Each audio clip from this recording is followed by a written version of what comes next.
एक समय की बात है।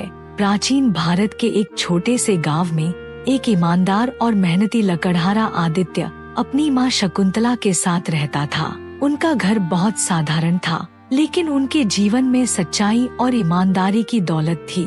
ईमानदारी इस कदर कि वह केवल सूखे पेड़ों को ही काटता था ताकि जंगल का संतुलन बना रहे और प्रकृति को कोई नुकसान न हो। आदित्य का दिन सूर्योदय के साथ शुरू होता था। वह अपनी कुल्हाड़ी लेकर जंगल की ओर निकल पड़ता और सूखे पेड़ों को काटकर लकड़ी इकट्ठा करता।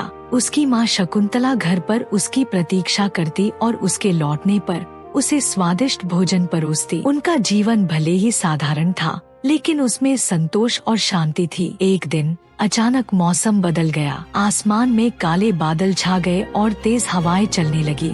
कुछ ही समय में भारी बारिश और तूफान ने गांव को घेर लिया। कई दिनों तक लगातार बारिश होती रही, जिससे आदित्य जंगल नहीं जा सका। घर में सामान की कमी होने लगी थी। शकुंतला चिंतित हो गई और उसने आदित्य से कहा, बेटा, तूफान थमने के बाद हमें लकड़ी इकट्ठा करनी होगी, नहीं तो हम भूखे रह जाएंगे।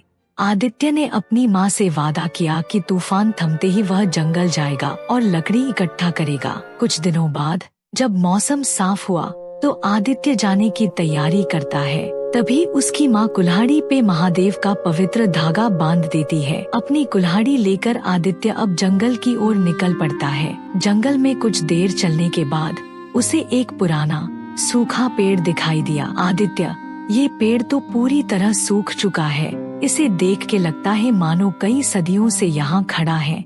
हाँ, ये पेड़ सही रहेगा। इतना कहते ही उसने पेड़ काटने की तैयारी शुरू कर दी।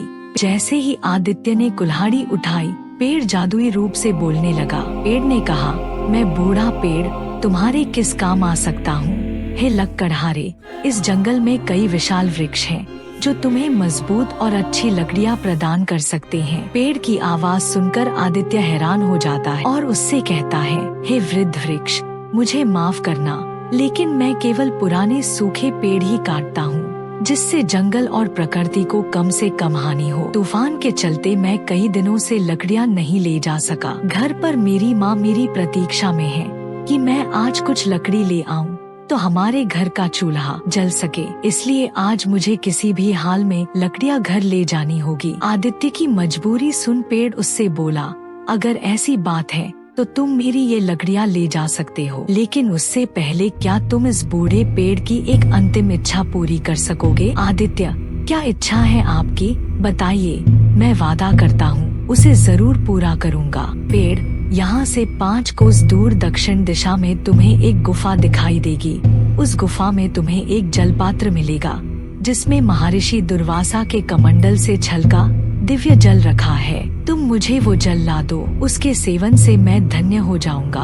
उसके बाद तुम मेरी ये लकड़ियाँ ले जाना। आदित्य ने पेड़ की अंतिम इच्छा पूरी करने का वादा किया और गुफा की ओर चल पड़ा। गुफा तक पहुँचने का रास्ता कठिन और खतरनाक था। घने जंगल, ऊंचे पहाड़ और गहरी खाई उसकी यात्रा को और भी चुनौतीपूर्ण बना रहे थे, लेकिन आदित्य ने हिम्मत नहीं हारी। घने जंगल को पार करके आखिरकार आदित्य गुफा के पास पहुंच जाता है। सुनसान सी दिखने वाली वो गुफा बेहद खतरनाक लग रही थी, लेकिन आदित्य बिना डरे गुफा की ओर बढ़ता है और अंदर चला जाता है। वो निडर होकर आहिस्ता आहिस्ता आगे बढ़ते हुए जल पात्र को खोजने लगता है। काफी देर चलने के बाद वो गुफा के अंत में पहुंच जाता है, जहां उसे एक जगमगाता हुआ जल पात्र दिखाई देता है। जैसे ही आदित्य उस जल पात्र की ओर बढ़ता है, तभी वहां एक भयानक दानव प्रकट हो जाता है और उसका रास्ता रोक लेता है। दानव, अरे तुच्छ मानव,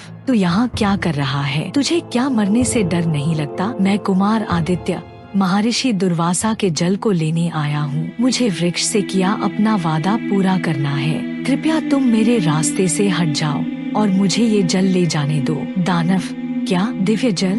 तू दिव्य जल को ले जाने आया है? तुच्छ मानव, सदियाँ बीत गयी, इसे पाने की प्रतीक्षा में मिल जाए जो ये जल मुझे, तो दुगना हो जाएगा बल मेरा। जीत लूंगा तीनों लोगों को फिर, लेकिन दुर्भाग्य मेरा इसे हाथ न लगा सका। परंतु हाँ, क्या तुम मुझे ये जल पिला सकते हो मानव? तुम्हारी हर इच्छा को पूरा कर दूंगा। हाँ, आदित्य दानव की बात नहीं मानता और जल पात्र को लेने के लिए आगे बढ़ता है। ये देख दानव उस पर हमला कर देता है और आदित्य को उठाकर दूर फेंक देता है। निडर आदित्य भी उससे मुकाबला करने में जुट जाता है। इधर घर पे माँ परेशान हो जाती है। माँ, हे भगवान, रात हो चुकी है लेकिन मेरा बेटा अभी तक घर नहीं लौटा, उसकी रक्षा करना महादेव। जैसे ही दानव ने अपनी मायावी तलवार से वार किया, आदित्य ने अपनी कुल्हाड़ी से उसे रोक दिया। पवित्र धागे की शक्ति से दानव की तलवार टूट गई और वह पीछे हट गया। क्या ऐसी शक्ति पहले कभी महसूस नहीं की मैंने। तभी दानव अपनी माया से अदृश्य हो गया। आदित्य ने अपनी आंखें बंद की और भगवान शिव का ध्यान किया। पवित्र धागे की शक्ति से उसे दानव की उपस्थिति का आभास हुआ। उसने अपनी कुल्हाड़ी से उस दिशा में वार किया जहां दानव छिपा हुआ था। दानव फिर से प्रकट हुआ और दर्द से कराह उठा।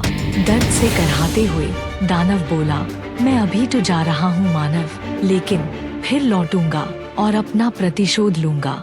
आदित्य ने पात्र में दिव्य जल को देखा। जल चमक रहा था और उसमें से दिव्य प्रकाश निकल रहा था। आदित्य ने जल पात्र उठाया और वापस पेड़ के पास लौट आया।